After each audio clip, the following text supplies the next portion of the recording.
Good morning, and I wanted to share my reflections on the flight. Um, it's been a couple of days now since we got here to LA. We've settled in at the hotel. We're in the Beverly Hilton. It's really nice, and I've done a lot of thinking about the flight that I had, and it genuinely was the worst experience I've had in upper class.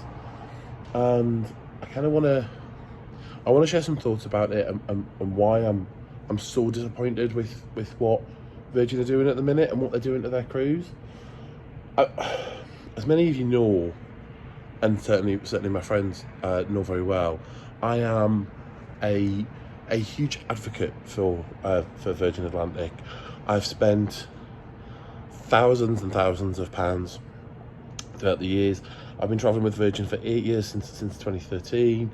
I've been a silver card holder for six of that, a gold card for two, and I'm due to renew my gold card, go back to gold as part of this trip. Now, just the way things have worked out during the pandemic. During the pandemic itself, I promoted Virgin Atlantic as much as I could, kind of through social media. I convinced people to take Virgin Atlantic. I actually got a friend of mine to spend best part of, I think, 7 or 8 grand on a holiday to Orlando next year.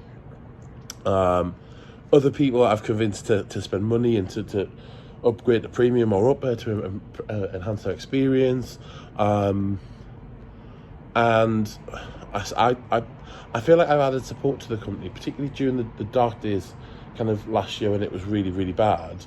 I had 4 or 5 flights booked last year for 2020. I took miles for all of those flights instead of taking cash refunds, again, to try and kind of help the business survive. And I know other people, both former staff and current staff, that made sacrifices, in the greater good of helping the company. And not everybody kind of fully gets why I'm so passionate about Virgin, but it's a brand that means a lot to me. I've travelled the world with them. I've been able to do stuff that I never ever would have imagined doing, and it's given me, since I took my first flight back in 2013, it's given me a real new lease of life, one that, it's totally changed. I genuinely think, and it sounds a bit corny and a bit cliche, but I think travelling Virgin Atlantic's changed the direction of my life. And it's why I've took this kind of really, really personally, and why I think I struggled a bit. The flight itself was very basic. The bar was taken out of use. I've subsequently found out that other flights have operated with the bar. It was blamed on COVID.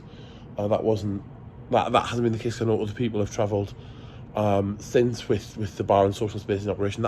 That's a big thing for me, because I'm very social, and that's one of the best experiences in the world, to be stood at the bar and you chat to you chat to the crew or to other passengers, and you find out about so many different kind of walks of life and things that kind of just takes you out of your own and our own sort of small insular world, particularly that we've all lived in the last few years.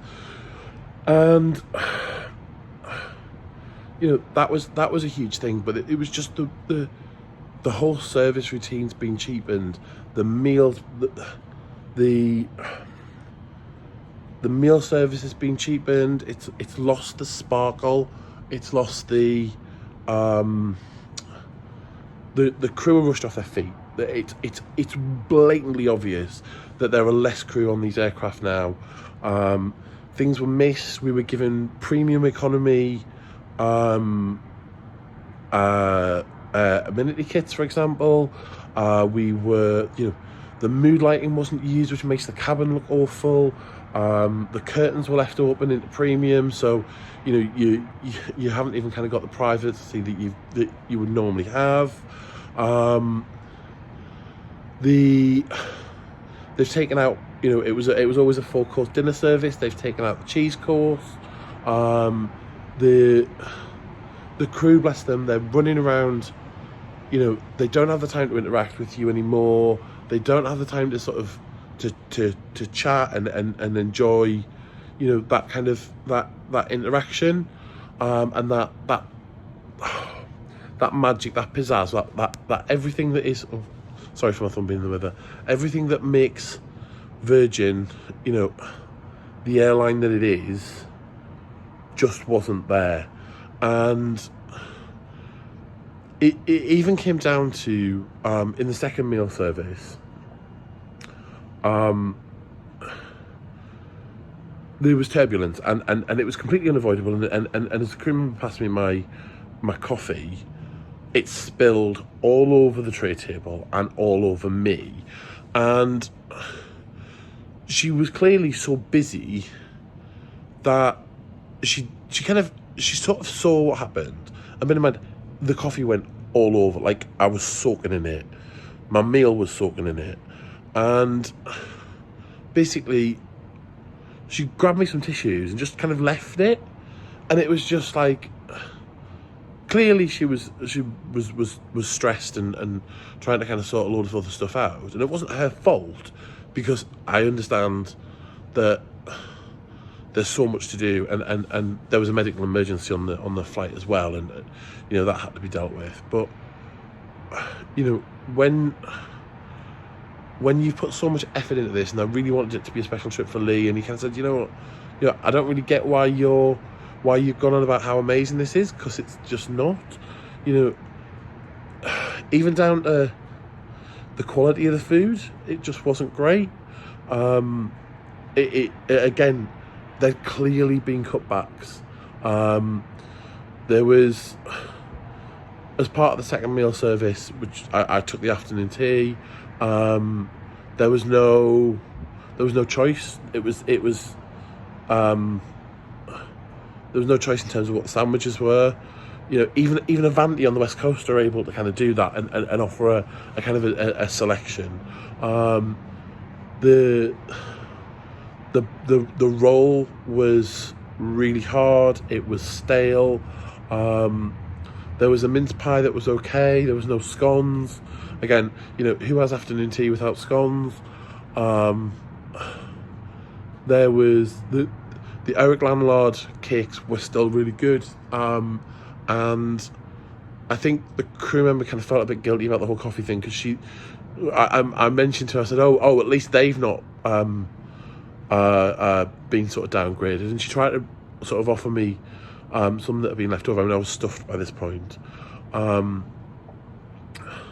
was also a really weird interaction with a guy. So if I kind of go to the start of the flight, you know, there was a lot of customers complaining about the bar being taken out, and a guy that was kind of sort of opposite Lee and I, he said he'd only upgraded from premium because of the bar, and he'd only done it that morning very deliberately, because he wanted to be able to sit and do some work up there, and it's a really good space to do that. And we were chatting to him, and he was kind of stood in the aisle for a little bit to just to kind of stretch his legs. And then the crew kind of came over and said, oh, you know, you're being too noisy. We were chatting to him, you know, Lee and I were both sat down. At no point were we being noisy. I mean, it was directed at him, and obviously it was, I guess it maybe looked a bit odd, him being stood up in the middle of the aisle chatting over us. But again, it was just kind of like, it felt like they wanted everybody sort of sat down and not particularly doing anything.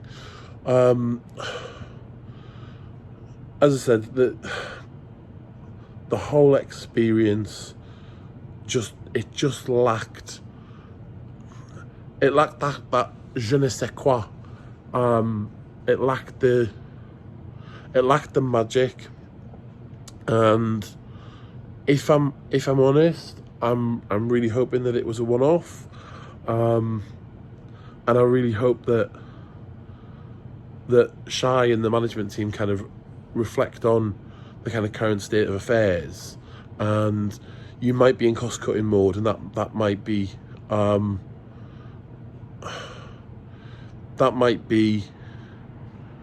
important, but there's a price that comes with cutting costs, in particular at a time when you need customers to remain loyal to the brand, and you need to win new customers back into paying for those upgrades, because actually it's those customers that will help the profitability of the airline in the long run.